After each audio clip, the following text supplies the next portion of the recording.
Okay, here we have an instructional video. This instructional video is actually for the preferred and the ultimate kit, as the units within the kits are exactly the same. We're going to talk about that very quickly. We're going to talk about assembling the kit itself, and then we're going to go through maintenance and a few other things that you do have here. As I'm going to show you your battery and of course your Clearomizer. First, we're going to talk about the battery itself. The battery has a on-off function. It's very easy to do. It's 5 clicks to turn it on or turn it off. I'm going to press the button right now, and you're going to notice that there is a light that is actually coming on. That means that this battery is on and it's ready to go right now. To turn it off, I'd simply click it 5 times. 1, 2, 3, 4, 5. And it blinked at me, and now you'll notice that no light illuminates. That means it is turned off. This is not for energy conservation, folks. What this is actually for is for it accidentally not going off in your pocket. You don't want that to happen.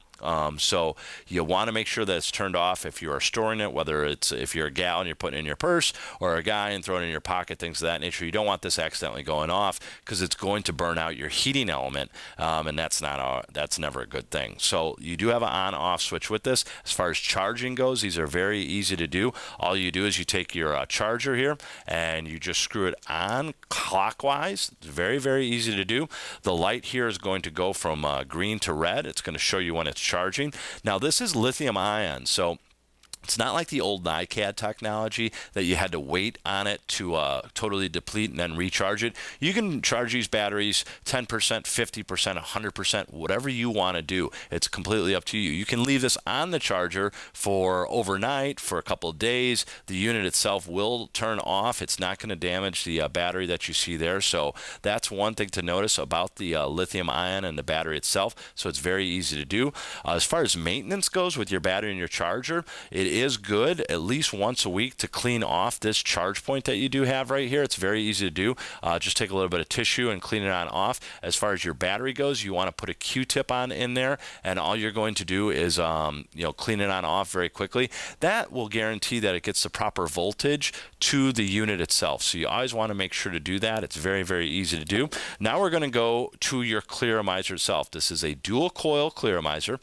On this one that you're looking at right here, all you do is you turn this unit upside down, and all you're simply going to do is unscrew it.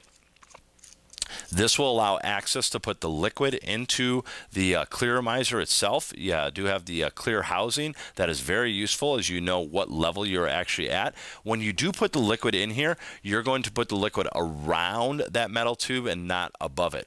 I'm actually going to show you how to do that right now. But before we do that, we're going to talk about your heating element. Now, this is brand new from factory, and I could already feel that this is loose. And I am going to turn that now.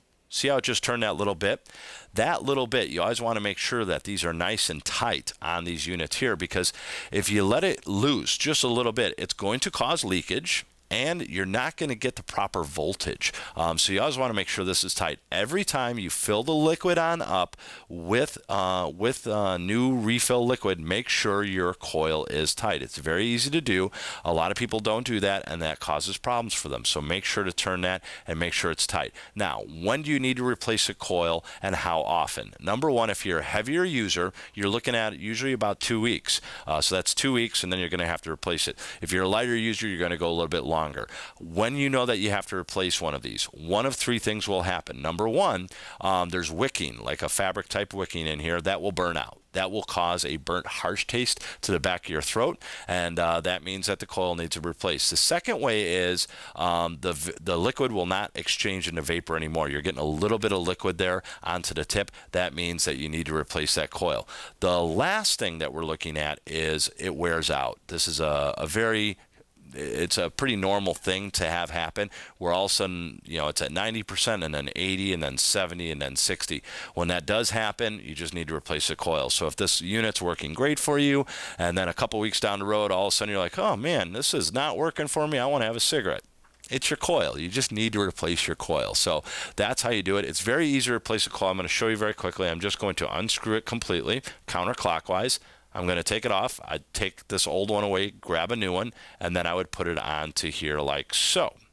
And there it goes. All right, then you just screw it right onto there. Once you've put the liquid in there, then you just put this onto here, and then you fill it up. So let me show you very, very quickly how to fill one of these up like we just did. I'm going to take this particular one here. I'm going to check that the coil's tight. I'm going to take a bottle of e-liquid. And what I'm going to do is I'm going to just put it off to the side here. As I put it off to the side, I'm going to fill it on up. And as you notice, I did not pass that metal tube that you have. I filled the liquid on up. I put this back on here, and I'm good to go. It's just that easy. So these systems are extremely easy to use. As far as leakage goes, as long as you're using this on a regular basis, you're not going to see leakage from this unit if it is operating normally. If you do let it sit for a day or two, you could see just a little bit, usually in the battery channel, and that's because you do have air holes here, and you know, the liquid can slowly dissipate out of there. Other than that, you're looking at not much issues as far as leaking or anything else going as far as that is. Now, the last thing I want to show you very quickly about the Clearomizer here is priming. Priming is very important when they are brand new heating elements. So every time you buy a new heating element, you put it in one of these, you want to make sure to prime it. It's very, very easy to do. All you simply have to do is, with no battery on here right now, I'm going to inhale twice.